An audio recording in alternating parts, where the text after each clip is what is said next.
കാശ് രൂപമായിട്ടാണ് പോയത്. അതൊരു സത്യമായിട്ടൊരു മിറക്കിൾ തന്നെയാണ്. കാരണം ഞാൻ കയറിയപ്പം എൻ്റെ അടുത്ത് മാം പറയുവാണ്, നിനക്ക് റെഡ് ഡിപ്ലോമയ്ക്ക് വെയിറ്റ് ചെയ്യുന്നതല്ലേ, നിനക്ക് ഞാൻ ആ വേണ്ട സ്കോർ ഇട്ട് തരാമെന്ന് പറയുവാണ്. അപ്പോൾ എൻ്റെ കൂടെ 2 പേരും കൂടെ ഉണ്ടായിരുന്നു. അവരും എൻ്റെ ഗ്രൂപ്പിലുള്ള ഇവർ തന്നെയായിരുന്നു. അപ്പോൾ അവർക്കും ആ സെയിം മാർക്ക് തന്നെയാണ് കിട്ടിയത്. അപ്പം ഞാനത് അത് വിശ്വസിക്കുന്നത് അത് മാതാവിൻ്റെ കാശ് രൂപമായിട്ട് ഞാൻ അകത്ത് പോയതുകൊണ്ട് മാത്രം എനിക്ക് കിട്ടിയൊരു ഡിപ്ലോമയാണെന്നാണ്. ലാസ്റ്റ് എനിക്ക് റെഡ് ഡിപ്ലോമ തന്നെ ഞാൻ അച്ചീവ് ചെയ്തിട്ടാണ് ഇവിടെ വന്നത്.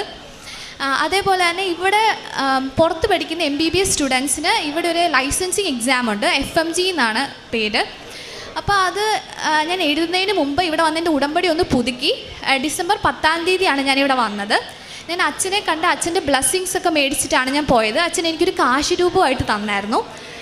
അപ്പം എക്സാമിന് അത് കൊണ്ടുപോകാൻ ഒന്നും പറ്റത്തില്ല, നമുക്ക് മാലയോ കമ്മലോ ഒന്നും ഇടാൻ പറ്റത്തില്ല.